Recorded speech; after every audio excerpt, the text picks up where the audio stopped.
অভিভাবকের গাফলতি, সন্তানের বরবাদি। এতটা ছোট বাচ্চা মোবাইলে অভ্যস্ত হয়েছে কিভাবে? অভিভাবকের খামখেয়ালি। 8 বছরের বাচ্চা মোবাইল টিপে, 6 বছরের বাচ্চা মোবাইল টিপে, মা হাসে, বাপে হাসে। বাচ্চা মানুষ। এইভাবে করে করে একদিন এই সন্তান 24 ঘন্টা মোবাইলে অভ্যস্ত। অসংখ্য অভিভাবক মোবাইল দেখায় দেখাইয়া বাচ্চাকে ঘুম পাড়ায়, মোবাইল দেখায় দেখাইয়া খানা খাওয়ায়, মোবাইল দেখায় দেখাইয়া নাস্তা করায়। সব কিছুর মূল ওষুধ মোবাইল। মোবাইলটা তার হাতে দিয়ে দিবেন, একখান দিয়ে বয়াই দিবেন, এবার বুতেও তার আর নিত না, এবার আর তার জিনও নিত না। এবার যদি পৃথিবীতে বজ্রাপাত হইয়া ঠাডাও পড়ে, হেতের অসুবিধা না, হেতে লড়তো না, ঠাডা পড়লে পড়ছে।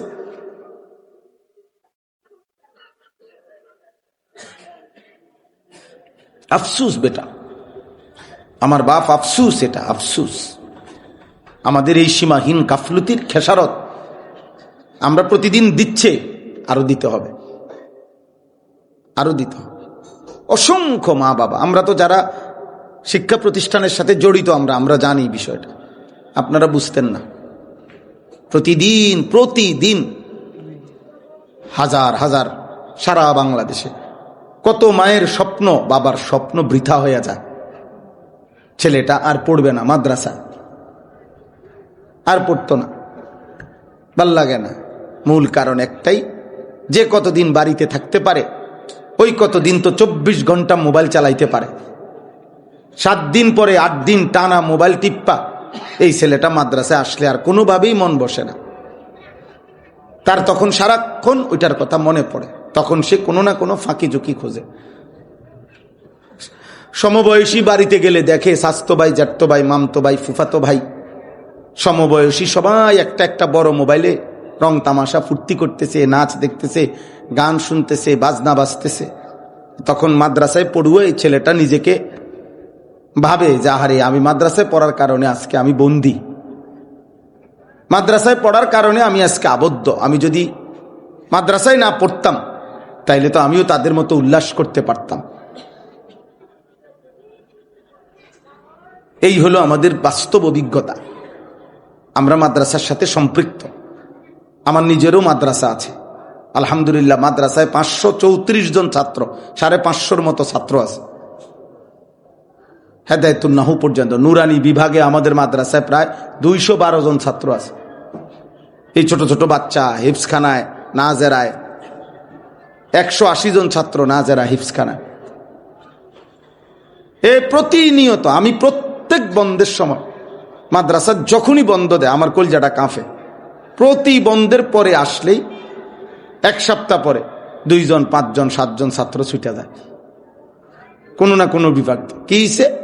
ভাল লাগে না, হেতে আর পড়তো না, সে আর পড়বে না, সে পড়বে না। এমন প্রতিষ্ঠান খোঁজে, বাফেরে এমন বুঝানি বুঝাইছে, অথবা এমন জিদ ধরছে যেখানে কোনো বিধি নিষেধ নাই, যেখানে খারাইয়া মুতলো অসুবিধা নাই, বইয়া মুতলো সমস্যা নাই, ওইখানে পড়বে। কারণ কারো ফিকির হইল শুধু পড়া পারলেই হইল, চরিত্র, আখলাক, চলাফেরার মধ্যে কোনো আলাদা এটা দেখার কিছু নাই। কিন্তু আমাদের মাদ্রাসা মানে আমরা শুধু পড়া মুখস্থ বুঝি না, আমরা বুঝি জিন্দিগি। একটা বাচ্চা পড়তেও হবে, আবার নিজের জীবন চলাফেরা, উঠা বসা এটাও গড়তে হবে। আমরা বুঝি, আমরা এটা ভাবি, যার কারণে আমরা 6 বছরের বাচ্চাকেও দস্তরখান বিছায় খানা খাওয়াই। আপনি দেখেন আইসা 6 বছরের বাচ্চা, 7 বছরের বাচ্চা ফজরের নামাজ না পড়ে, আলহামদুলিল্লাহ আমরা চ্যালেঞ্জ করলাম সারা বাংলাদেশে নুরানি মাদ্রাসা যা আছে এমন একটা মাদ্রাসা নাই 6 বছরের বাচ্চা ফজরের নামাজ না পড়ে মাদ্রাসায় ঘুমায় থাকবে, এই সুযোগে নাই। 7 বছরের বাচ্চা মাদ্রাসার ফজরের নামাজ না পড়ে ঘুমায় থাকবে, এই সুযোগে নাই। চ্যালেঞ্জ করলাম ইনশাআল্লাহ। কিন্তু অসংখ্য মুসলমানের ঘর, বাবা মা 2 জনই মুসলমান, 2 জনই জীবিত, কিন্তু 16 বছরের দামরা গত 365 দিনে, খোদার 1 বছরে একদিনও ফজরের নামাজ পড়ে নাই এমন নিকৃষ্ট জানোয়ার, মানুষরূপী পশু মুসলমানের ঘরে অহরহ ঘুমায়। যে 365 দিন খোদার 1 বছরে বলতে পারবে না এই জানোয়ার, এই মানুষরূপী হাইওয়ান কোনদিন ফজরের নামাজ পড়ছে কি? অথচ মাও আছে, বাপও আছে, দুইজনই জীবিত এবং দুইজনেই কয় ফুতে পড়ালেখা করে। হেবাটা শিক্ষিত হইতেছে, হেবাটা মানুষ হইতেছে। সেজদাবিহীন মানুষ হয় না, আল্লাহবিহীন মানুষ হয় না, ইবাদতবিহীন মানুষ হয় না। আব্বা মালিক না চিনলে মানুষ হয় না। কপালে যার সেজদা নাই সে মানুষ হয় না, উপার্জনকারী প্রাণী হয়। সে এমন কিছু পড়ালেখা করছে যেই পড়ালেখা দিয়ে এখন সে উপার্জন করে, ঠিক আছে, সেটা ইকোনমিক্যাল অ্যানিমেল হয়েছে, অর্থনৈতিক প্রাণী, অর্থাৎ যে রোজগার করা শিখছে তার পড়ালেখা দিয়া। আরেকজন পয়সা ছাড়ে, পড়ালেখা ছাড়া পয়সা কামায়, এবং নির্দিষ্ট কিছু পড়ালেখা করে এর দ্বারা পয়সা কামায়। এতটুকু তফাৎ। উনি পয়সা কামায় লুঙ্গি ফিন্দা, উনি একটু স্যুট বুট পরে, এতটুকুই। সেজদাবিহীন মানুষ হয় না, আল্লাহবিহীন মানুষ হয় না, বন্দিগিবিহীন মানুষ হয় না। বিশ্বাস করেন, হয় না।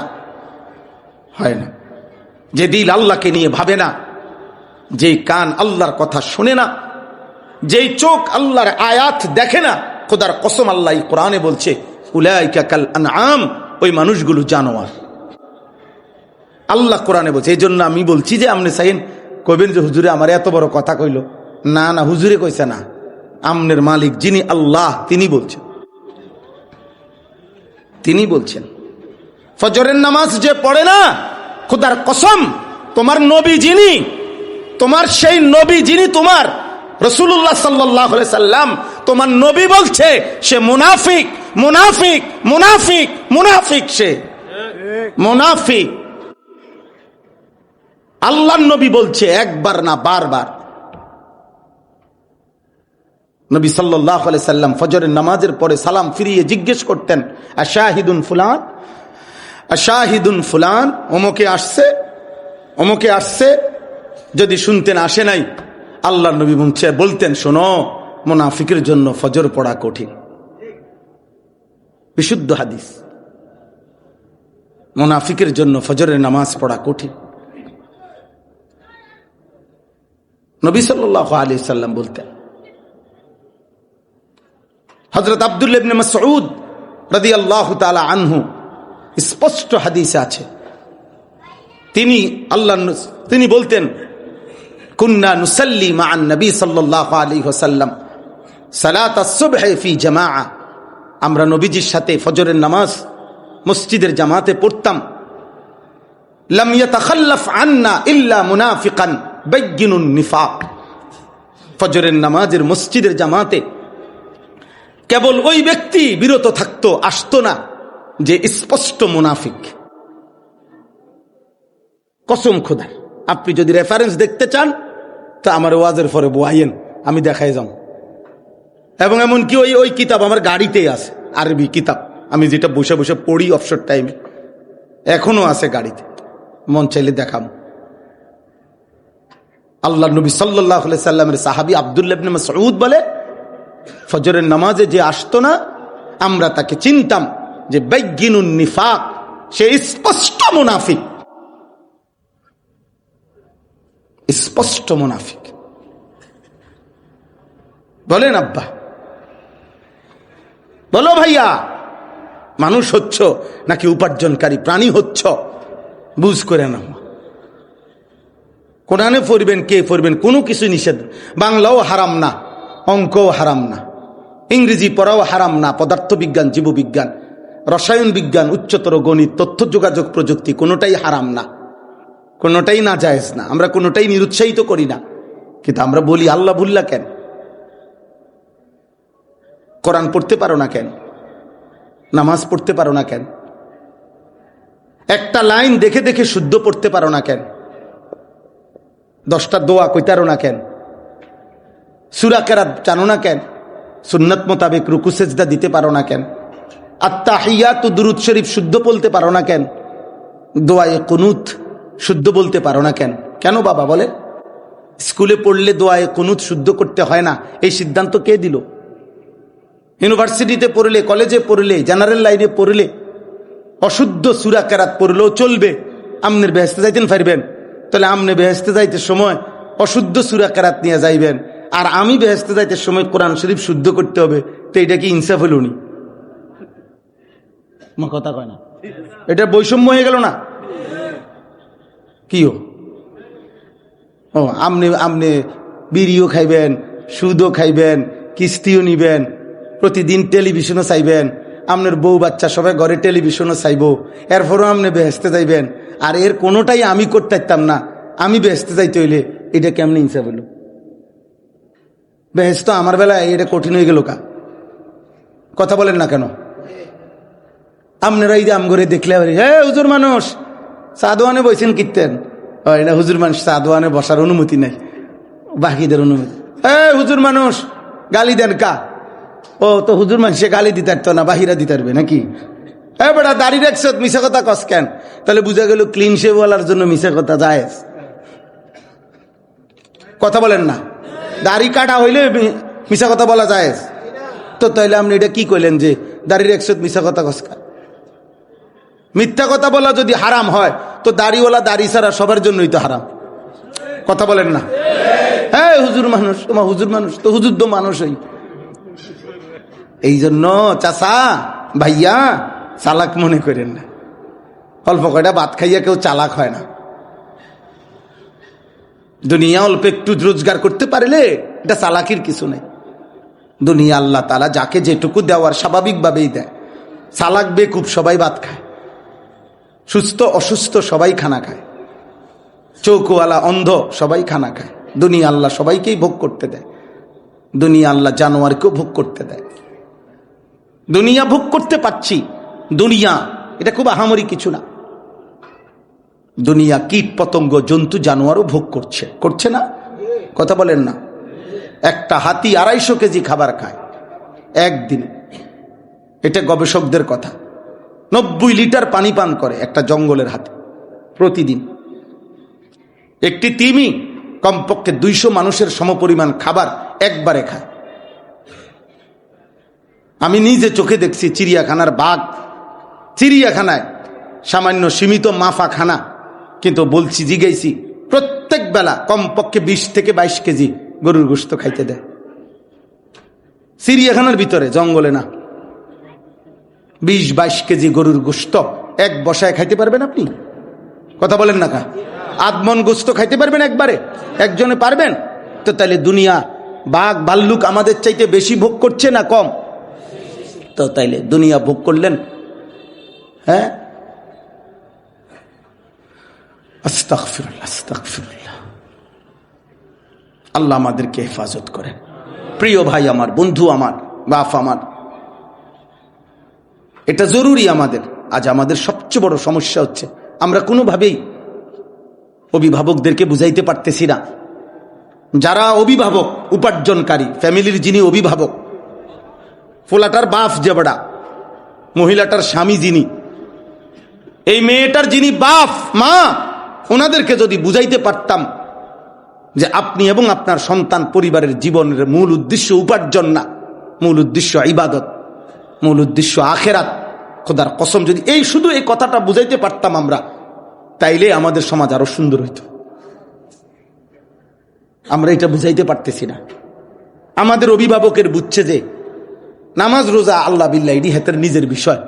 আমি বাপ হিসাবে আমার দায়িত্ব, বাবুরে তে বিদেশ যাব কইছে, আমি নিজে কষ্ট কইরা সুদে কিস্তিতে জমি বেচা কোন যেমনে পারছি টেয়া মিলাই দিছি, আমার দায়িত্ব। আমি হুজুর বিশ্বাস করেন 6 লাখ টাকা জমি বেচা দিছি, 6 লাখ টাকা সুদে লইছি, লইয়া কোন রকমে 15 তারিখের ভিত্তিতে টেয়াডি মিলাই দিছি। তারা সময় দিছে, এরপরে হইলে বিষা নাই। হ্যাঁ, এইবার আমার দায়িত্ব। ফোলা কইছে বিয়া করব, বিয়া করাই দিছি, মেয়েরে বিয়া দিয়া দিছি, বিল্ডিং করে দিছি। এবার যদি নামাজ রোজা করে, আল্লাহ খোদা মানে, তার ইচ্ছা। এইটা নিয়ে ইসলাম। বলেন না আব্বা, আপনারা বলেন না? এটাই আল্লাহর কথা। এখানেই আমরা মানে অর্থাৎ আমরা নাহলে সহজ ছিল, নাহলে এই ছেলে পেলে এত বেশি বেনামাজি থাকার কথা ছিল না রে বাপ। আজ থেকে 30 বছর আগে এই সমাজের চিত্র এমন ছিল না। গত 30 বছর আগের বয়স্ক চাচাদেরকে বলেন, আমার বয়স এখন 45 বছর, তাইলে আমার 30 বছর আগে আমি 14-15 বছরের ছিলাম। আমারও তো মনে আছে আমার ছোটবেলা, আমাদের প্রাইমারি স্কুল তো মনে আছে, আমাদের তো মনে আছে। প্রতি বেলাই বলা যায় আলহামদুলিল্লাহ, আব্বার হাত ধরে ধরে মসজিদে যাইতাম। গ্রামকে গ্রাম দুষ্ট, অসৎ, বেহায়া, চরিত্রহীন তো 10 গ্রামে 2 গ্রামে 5 গ্রামে 1-2 ছিল। আকাম কুকাম খারাপ কাজ করতে 1-2 ছিল। আর যদি ধরা খাইছে তো 10 গ্রামের মানুষ একত্র হইয়া মাঝখানে রাইখা মাথা চুল কামাইয়া ছেড়ে দিছে গ্রাম। মানুষে দেখলেই বুঝো তাই না ধরা খাইছে, চান্দু ধরা খাইছে। মানুষ বুঝতো, গ্রাম চুক্তি রব উঠে যাইতো, ওইতে আকামে ধরা খাইছে। মানুষের মধ্যে সচেতনতা ছিল। আজকে বয়স্করাও, মুরব্বী চাচা যারা আছেন, এখন আপনারাও বেশি বেখেয়ালি হয়ে গেছেন। আপনারা চুপ, একবার মাতে না, একদম মাতে না, শুধু একটার পর একটা পান খাইতে আছে, বন খাইতেছে, আপেল খায়, মালটা খায়, আর এ গপ সপ মারে। কেউ গপ করে, কেউ গপ শোনে। কেউ শরীরে কুলাইলে নিজেই গপ মারে, আর শরীরে না কুলাইলে অন্য মানুষে গপ মারে, হেবড়া শোনে বইয়া বইয়া। কেউ আপনি সাদওয়ানে কি করেন, মানুষ এইটা কয় কদূর হুনি আর কিতা করুন, কাম তো নাই, কাম তো নাই না। তাইলে আখেরাত কোথায়? ছেলের আখেরাত, মেয়ের আখেরাত, স্ত্রীর আখেরাত, নাতি নাতনির আখেরাত, এদের কে ব্যবস্থা করবে? আল্লাহ আমাদেরকে হেফাজত করেন। চলেন ভাই, আমি অল্প একটু সময়, আমি দেরি করছি না, কিন্তু আমার প্রথম কথা এটা আমি বলে নিলাম। তোমরা ছেলেদেরকে বলি, আব্বা, নিজের জীবন নিজে নষ্ট করে দেওয়া এটা বোকামি বাপ। নারী, ছবি, মোবাইল, অশ্লীল দৃশ্য, জিনা, ব্যভিচার, মদ, জুয়া, বেনামাজি জিন্দিগি, আল্লাহর কসম এই কোরআন ধরে বললাম আব্বা, মুসলমানের একটা সন্তানও যদি হও, মনে রাখো ভাব, এ তোমারে বরবাদ করে দিবে। প্রতিনিয়ত তোমার মোবাইলের এই নারী দেখা একদিন তোমাকে পথের ফকির বানায় দিবে। হ্যাঁ, অযত্নে অবহেলায় রাজার ধনও ফুরায় যায়। রাজার ধনও কি হয়ে যায়? ফুরায় যায়। এই প্রতিনিয়ত নারী দেখা, ছবি দেখা, আর এইভাবে অজস্র টাকা মোবাইলের এমবিতে খরচ করে ফেলা, এভাবে একদিন রাজার ধনও ফুরায় যাবে। হাকিমুল উম্মত মুজাদ্দিদুল মিল্লাত হযরত মাওলানা শাহ আশরাফ আলী থানভী রাহমাতুল্লাহ আলাইহির কিতাবে আমরা পড়ছি, উনি বলছেন 20 বছর আগে একজন জমিদার 3 রাস্তার মোড়ে হিন্দুস্তানে, সে অহংকার করে বলছিল, আমার এই পরিমাণ সম্পত্তি যে আমার কয়েক পুরুষও যদি পাওর উপরে ফাও দিয়া খায় শেষ হইতো না। ওই কিতাবে লিখছে, ঠিক বরাবর 20 বছর পরে ওই 3 রাস্তার মোড়ে, ওই রাস্তার মোড়ে লোকেরা দেখছে যে ওই জমিদারের পরবর্তী বংশধর ভিক্ষার থালা হাতে নিয়ে ওই 3 রাস্তার মোড়ে ভিক্ষা করতেছে। ফেলে রাখলে রাজার ধনও ফুরায় যায়। অনাদরে, অবহেলায়, গুনাহ, অস্থিরতা, কতজন দেখবা তোমরা। একটা যুবক, চলো আমার সাথে, আমি দেখাই, আমি জানি তো আব্বা, আমার কাছে তো শত শত নওজোয়ানের খবর আছে, শত শত ফ্যামিলির খবর আছে। গুনাহ কাকে কতটা ফকির বানাইছে। কত যুবক ফ্যামিলির কেউ জানে না, আপন মা বাপও জানে না, নারী দেখতে দেখতে, উলঙ্গ অশ্লীল ছবি দেখতে দেখতে এটার পুরুষ যৌন শক্তি, যৌন চাহিদা সব শেষ হইয়া এটা অচল দজবঙ্গ হয়ে গেছে, কিন্তু কেউ আর বলে না। এত পরিমাণ, আপনাদের আমার কথা লজ্জা পাইয়েন না, ইনসাফের সাথে ভাবে। প্রতিদিন গত 1 মাসের পত্রিকা, অনলাইন মিডিয়ার সংবাদ, যেই কোনো সংবাদ চ্যানেলের সংবাদে আপনি 1 মাস 2 মাসের দেখেন, সারা বাংলাদেশে কি পরিমাণ পরকীয়া। চলেন দেখেন, পরকীয়ার কারণে স্ত্রী মহিলা পুরুষের সাথে কি করছে, পুরুষ স্ত্রীর সাথে কি করছে, বিবাহিত স্ত্রী অন্য পুরুষের কাছে চলে যাচ্ছে, বিবাহিত স্বামী অন্য মহিলার কাছে চলে যাচ্ছে। বিষয়টা কোথায়? বিষয়টা কি? অসভ্যতা, নোংরামি, মানুষের পৌরুষ, যৌবনের সক্ষমতা নষ্ট করে দিচ্ছে, যার কারণে সমাজ এলোমেলো হয়ে যাচ্ছে। এটা তাবিজ না, এটা ফু দিলে সব জোনায়েত বাগদাদি হয়ে যাবে, এটা না। এটা সম্মিলিত উদ্যোগ, সবার প্রচেষ্টা, সবার আন্তরিকতা জরুরি। আব্বা, একটি ফ্যামিলিতে আপনি আপনার ছেলেটাকে শুধু মাদ্রাসায় দিলে মাদ্রাসার হুজুরে ফু দিয়া আব্দুল কাদের জিলানী বানাই দিব, হবে না আব্বা। ও দেখে আপনার মুখে বিড়ি, ও কি শিখবে? ও দেখে আপনি কথায় কথায় গালি দেয়, তার বাপ বুঝ হওয়ার পরে দেখতেছে সে তার আব্বা এক ওয়াক্ত নামাজ পড়ে না, তার মা একদিনের জন্য পর্দা করে না, তাদের ঘরে ঢুকলেই টেলিভিশন আর নাচ গান ছাড়া একটা মিনিট টেলিভিশন বন্ধ হয় না, তার মা বেপর্দা ঘোরে, তার বোন বেপর্দা ঘোরে, তার একটা ভাই সারাদিন মোবাইল টিপে আর টোটো করে ঘোরে। এতগুলো নাফরমানের মাঝখানে এই ছেলেটা কেমনে আলেম হইতো? বলেন না আব্বা, আপনাদের বিবেক কি বলে? প্রতিবাদ করেন এখানে দাঁড়াইয়া, এখন বলেন, আপনি যুক্তি দেন। এরপরেও তো মাদ্রাসাওয়ালারা কলজাটা পানি কইরা বাচ্চাগুলারে পড়ায়, অনেক কষ্ট করে। আপনি যেই কোনো নুরানি মাদ্রাসায়, একটা ভাইকে বললাম, ভাই তোমরাও কোন নুরানি মাদ্রাসায় 100টা বাচ্চা যেখানে পড়ে ছোট ছোট, এই 6, 7, 8, 9 বছরের, একটা ঘন্টা তুমি একদিন আইসা দেখা যাইও, একদিন শুধু 1 ঘন্টা হুজুর সরে যাক, মানে একটু আলগা দাঁড়াক, 1 ঘন্টা তুমি শুধু দেখাইয়া দেখবো ওরা করেটা কি, ওরাটা করেটা কি। ওরা দুনিয়াটারে আলগি দিয়া, পৃথিবীটা আলগি দিয়া লাইব ওরা। আমনে একদিন আইয়া চাইয়া যান, শুধু কি পরিমাণ বাচ্চা, তো বাচ্চাই, সে তো বাচ্চাই, এই পরিমাণ যন্ত্রণা, ঝামেলা, পেরেশানি এক একটা মাদ্রাসার উস্তাদ, বিশেষ করে নুরানি বিভাগের শিক্ষক, নাজেরা হিফজ বিভাগের শিক্ষকরা সহ্য করে। 30 জন 40 জন ছাত্রের জিম্মাদার, 50 জন ছাত্রের জিম্মাদার একজন উস্তাদ, 2 জন উস্তাদ, সীমিত সামর্থ্য। আমি এই মাত্র মাকসুদ ভাইকে বলতেছিলাম যে উনি হিসাব দিতেছে মাদ্রাসার, অবাক করা হিসাব, মাত্র বছরের 1 বছরের হিসাব দিল 30 লাখ টাকার হিসাব আয়। আমার মাদ্রাসায় প্রতি মাসে কমপক্ষে প্রত্যেক মাসে 16 লক্ষ টাকা গড়ে লেনদেন হয়, আয় ব্যয় হয় প্রতি মাসে। তাহলে কি পরিমাণ? 30 লাখ টাকা মাত্র 1 বছরে, 12 মাসে মিয়া হিসাব দিছে। তাহলে 12 মাসে যদি 30 লক্ষ টাকা হয়, তাহলে 12 দুগুণে 24, 2.5 লাখ টাকা। 1 মাসের মাত্র আয় ব্যয় 2.5 লক্ষ টাকা, 2.5 লাখ টাকা। শিক্ষক বেতন, ছাত্রদের পড়া, মাদ্রাসার সার্বিক ব্যবস্থাপনা, এটা খুব বেশি হয়ে গেল? কথা বলেন না আব্বা, খুব বেশি হয়ে গেল? আমি খুলনা ইউনিভার্সিটিতে বয়ান করছি, ওনাদেরকে জিজ্ঞেস করছি, স্যার আপনাদের ইউনিভার্সিটির সম্পত্তি জায়গা কদ্দু? বলছে 17 একর, মানে 1700 শতক। 1 একর মানে 100 শতক। বাংলাদেশের এক একটা ইউনিভার্সিটির যে পরিমাণ সম্পদ আছে, জমি আছে, বরাদ্দ আছে, সবগুলো কওমি মাদ্রাসার জমি একসাথ করলেও তো হবে না। হবে আপনার মনে হয়? এই সীমিত সামর্থ্য, সীমিত জায়গা, অল্প কুত্তর জায়গার মধ্যে এই পরিমাণ খাইয়া না খাইয়া দিনের পর দিন, আব্বা দিনের পর দিন কষ্ট করে।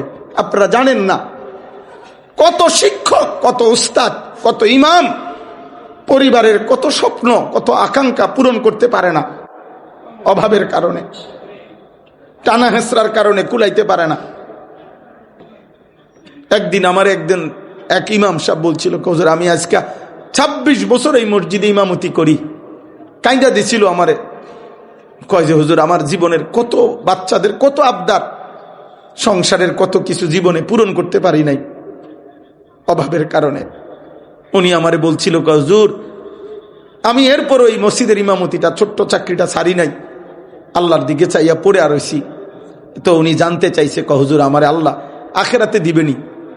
আমি ওনারে জড়াইয়া ধরে বলছিলাম, আমিও কাঁদছিলাম যে ইমাম সাহেব ইনশাআল্লাহ আপনি চোখ বন্ধ করবেন, কবরে যাবেন যেদিন চোখ বন্ধ করবেন দেখবেন আপনি আখেরাতের বাদশা হয়ে গেছেন। সবর করে ইনশাআল্লাহ। ওলামায়ে কেরাম অপেক্ষা করো, তালেব ইলম অপেক্ষা করো, গুনার দিকে যাইও না, ইনশাআল্লাহ বাদশা হবে। ফালিয়াউমাল্লাযীনা আমানু মিনাল কুফফারি ইয়াদহাকুন, এ তো কোরআনের আয়াত। আল্লাহ তাআলা বলেন সেদিন কিয়ামতের দিন সমস্ত ঈমানদার মুমিন বান্দা পৃথিবীর সমস্ত বেঈমান আর নাফরমানদেরকে দেখে, খোদার কসম আল্লাহ বলে সেদিন আখিরাতে বেঈমানকে দেখে, নাফরমানদেরকে দেখে দেখে ঈমানদারগণ হাসতে থাকবে। ইয়াদহাকুন, হাসবে হাসবে হাসবে। আলাল আরাইকি ইয়ানদুরুন, জান্নাতের সিংহাসনের মধ্যে বসে নাফরমানদেরকে তাকিয়ে দেখবে আর বলবে হাল সুবিবাল কুফফারু মা কানু ইয়াফআলুন। হে বেঈমান, হে মদখোর, নেশাখোর, হে সুদখোর, গাঁজাখোর, ফুট্টাখোর, বাবাখোর, হারামখোর, হে মুশরিক মুনাফিক, আজ নাফরমানির বদলা পেয়েছো তো?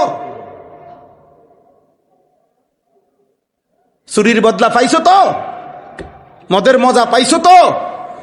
নারীর মজা পাইছো তো? কেমন লাগতেছে এখন? এটা কোরআন শরীফের আয়াত। তুমি টেলিভিশনের খবরে যদি বিশ্বাস করো, আমি কোরআনকে তার চাইতে কোটি গুণ বেশি বিশ্বাস করি। তুমি সিনেমার নর্তকীকে যদি পছন্দ করো, আমি জান্নাতের হুরকে তার চাইতে কোটি গুণ বেশি পছন্দ করি। হ্যাঁ, আমি বোকা সাইরা, কেউ বোকা না, আপনারাও বোকা না, আমরাও বোকা না। আমরা সবাই একই পৃথিবীতে বড় হয়েছি, আমরা বোকা হব কেন বলেন না? আমরা বোকা, মোল্লা বোকা, বোকা হবে কেন? আমনে ভাত খাইয়া বড় হইলে মোল্লা কি সিরা খাইয়া নি বড় হইছে? তো তো বোকা হবে কেন? না বুঝার কি আছে? না বুঝার কি আছে? ধান্দা বুঝ না বুঝার কি আছে? বাটপারি না বুঝার কি আছে? মিয়া কেমনে ফসা কমলা দিয়া কমলা বেছে, এটা বুঝার জন্য ভিক্টোরিয়া কলেজ থেকে ডিগ্রি লাগবে নাকি? কথা বলেন না কেন? 100 গ্রাম গোস্ত কম দিয়া কেমনে 1 কেজি ডান্ডাটা ঠিক রাখতে হইব, এটা বুঝতে হলে ঢাকা ইউনিভার্সিটি পড়তে হইব। হ্যাঁ, এটা ওই সিটারের লগে কয়দিন থাকলেই তৈল,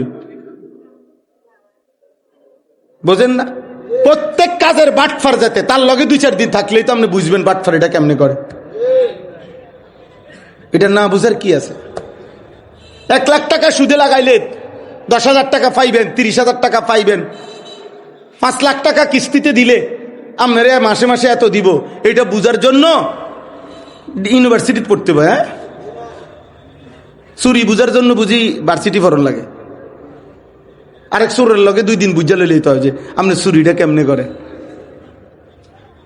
আপনি সিটারিটা কেমনে করেন। চলেন আব্বা, অতএব আমি দেরি করছো না, রাত অনেক হয়েছে, অনেক বয়ান হয়েছে। সমস্ত যুবক ভাই, বয়স্ক বাবা, সবার কাছে অনুরোধ, পরিবারের দিকে নজর দেন, নিজের দিকে নজর দেন। রং তামাশার এই পৃথিবী, হাসি কান্নার এই পৃথিবী, রৌদ্র বৃষ্টির এই পৃথিবী শেষ হয়ে যাবে। গরমের সিজনও চলে যাবে, শীতের সিজনও চলে যাবে, আমার হায়াতও শেষ হবে, আমার হায়াতও শেষ হবে। কোনো কিছুই থেমে থাকে না। ইমানদার কিংবা নাফরমান কারো মৃত্যুতেই পৃথিবী আটকায় না। যেদিন আব্দুল কাদের জিলানির মৃত্যু হয়েছে সেদিনও সূর্য থামে নাই। যেদিন ফেরাউন নমরুদের মৃত্যু হয়েছে সেদিনও সূর্য থামে নাই। থামছে? কথা বলেন। আজ সবাই কবর। আবু বকর ওমর কোথায়? কথা কয় না। আবু জেহেল আবু লাহাব কোথায়? ইমানদারও কবরে, নাফরমানও কি? কেউ তো থাকে নাই পৃথিবীতে, না আমি না আপনি। আনুগত্য কিংবা অবাধ্য পৃথিবী তো কাউকে রাখে নাই। ফেরাউন কিংবা মূসা পৃথিবী তো কাউকে রাখে নাই। নমরুদ কিংবা ইব্রাহিম পৃথিবী তো কাউকে রাখে নাই, কাউকে নাই। সবাই তো কবরে চলে গেছে। আবু জাহেল কিংবা আবু লাহাব, আবু বকর কিংবা ওমর, কেউ তো আব্বা পৃথিবীতে নাই বাবা। আজ থেকে 300 বছর আগের মানুষগুলো কোথায়? কথা বলেন না। আজ থেকে 300 বছর আগের নেককাররা কোথায়? নাফরমানরা কোথায়? অতএব দোস্ত আমার, প্রিয় ভাই আমার, বন্ধু আমার, এমন সুন্দর জীবন নষ্ট করো না। আর কোনোদিন তুমিও আসবা না, আমিও আসবো না। এ পৃথিবী তোমারও একবার, আমারও একবার। এই রাত তোমারও একবার, আমারও একবার। তোমরা বিশেষ করে যুবক ছেলে যারা খুব বেশি বাড়াবাড়ি করতেছ, তোমরা সীমাহীন, তোমরা তোমাদের অসংখ্য ছেলের বাবা থাইকাও নাই, মা থাইকাও নাই, এই সমাজ, এই দেশ, এই জাতি তোমাদের থেকে মুখ ফিরায় নিছে, কেউ তোমাদের দিকে তাকায় না। অনেক ছেলে আছে, কেউ একটা লোক তার কপালে, খোদার 1 বছরে তার কপালে একটা মানুষ জোটে নাই, কেউ তারে কইবে যে কিরে আব্বা তুমি যে মুসলমান, তোমার আব্বা মা মুসলমান, তুমি যে 1 ওয়াক্ত নামাজ পড়ো না, কি ব্যাপার বাবা, এই কথাটা বলবে তারে, তার কপালে এমন একজন মানুষও জোটে না।